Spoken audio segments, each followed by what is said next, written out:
Good morning प्यारे बच्चों, कैसे हैं आप सब। आई होप आप सब बहुत अच्छे होंगे। तो चलिए देख लेते हैं आज की हमारी वर्कशीट किस सब्जेक्ट की है। तो आज की हमारी वर्कशीट है मैथ्स की। तो सबसे पहले हम ये लिख लेंगे अपनी नोटबुक में, उसके साथ आज की डेट लिखेंगे 12 फरवरी 2021। अपनी क्लास लिखेंगे, क्लास 4th सेक्शन ABSE, जो भी आपका सेक्शन है वो लिखेंगे।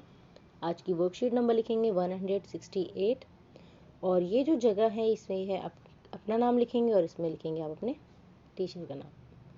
तो वर्कशीट स्टार्ट करने से पहले आज आपको बता दूं कि आज है 12 फरवरी, जिसे हम राष्ट्रीय उत्पादकता दिवस के रूप में जानते हैं।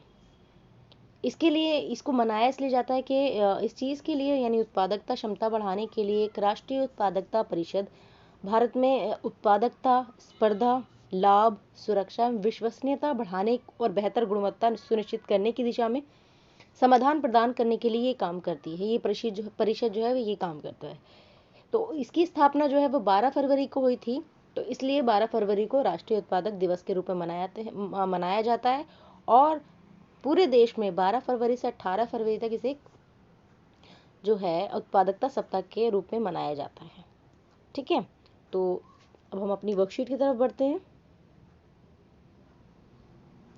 आज की वर्कशीट का हमारा टॉपिक है खेत और बाढ़। खेत होती है, मतलब खेत तो आप समझते होंगे। खेत तो अगर नहीं जानते तो जैसे जहाँ खेती की जाती है और बाढ़ उसके चारों तरफ लगाई जाती है।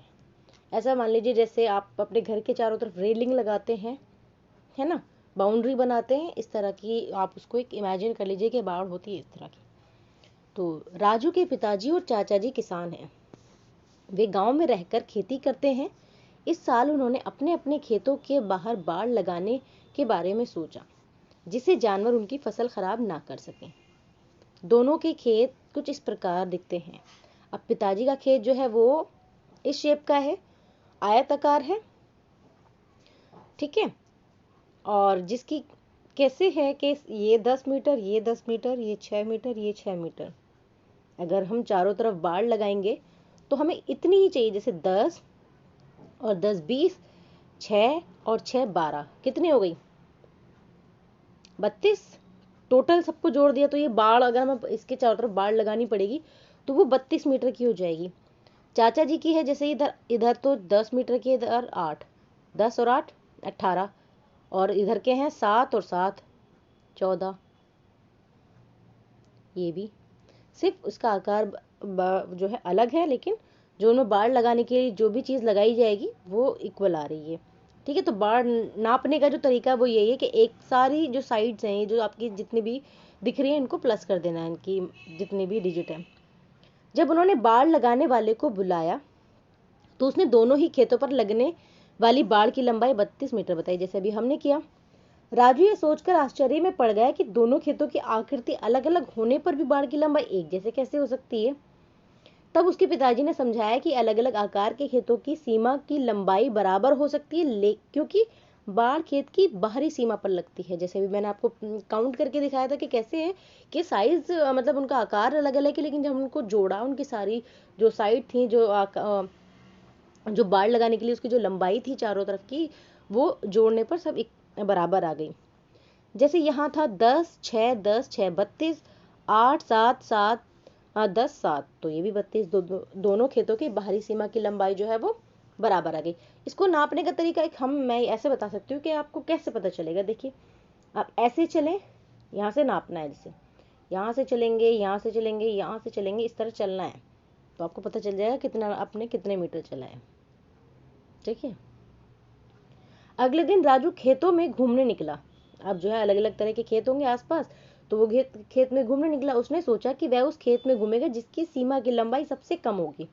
तो वो उसमें घूमना चाहता है जो सबसे कम होगी, जिसकी जो सीमा है यानी बाहरी जो दीवार है उसकी सीमा सबसे कम हो। तो आइए राजू की सबसे कम लंबाई की सीमा वाले खेत का पता लगाने में मदद करते हैं। तो वही तरीका जो हमने ऊपर किया है। तो देखिए 9 और 25 कितने हो गए 34, और 16 तो हो गए ये 50, तो ये तो हो गया 50 मीटर।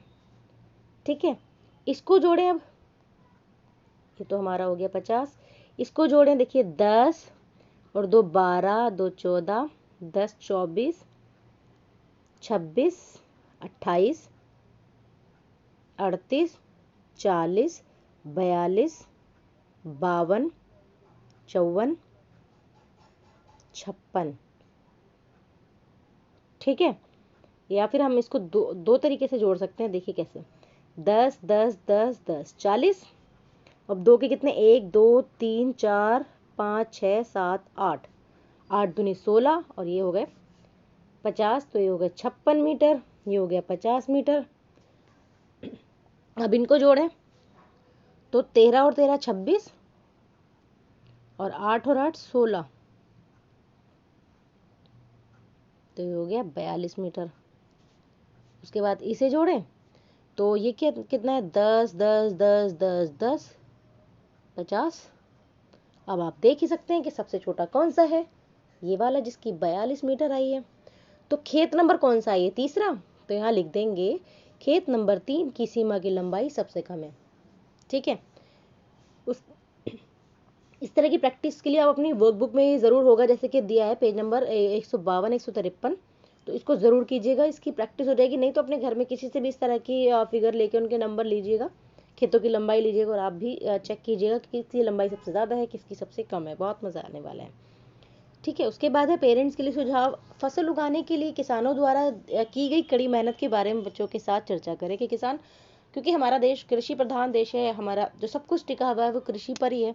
तो किसान हमारे लिए कितनी कड़ी मेहनत करते हैं, उन्हें उन विभिन्न तरीकों के बारे में बताएं जिनसे भोजन को बर्बाद होने से बचाया जा सकता है। क्योंकि किसान कितनी मुश्किल से उस फसल को उगाते हैं, हम जब उसे खाते हैं तो चाहे वो चावल है, दाल है, सब्जी है, कुछ भी है, तो बच्चों को आदत डलवाएं कि जितना लें कम से कम लें, पहले उसे खा लें, उसके बाद दोबारा लें। ये नहीं एक बार में अपनी प्लेट को अच्छे से फुल कर लो फिर उसे छोड़ दो, क्योंकि बहुत मुश्किल से उगाया जाता है, तो वेस्ट करना बहुत बुरी बात है। ठीक है, लास्ट है कोविड-19 के विरुद्ध लड़ाई में सुरक्षित रहने के लिए मास्क पहने। तो जब भी बाहर जाएं या किसी के कांटेक्ट में आए तो मास्क ज़रूर पहने, ताकि आप कोविड से सेफ रहें। तो ये थी हमारी आज की वर्कशीट। मिलते हैं नेक्स्ट वर्कशीट में, तब तक अपना ख्याल रखिए, खुश रहिए, हेल्दी रहिए। Bye bye, take care.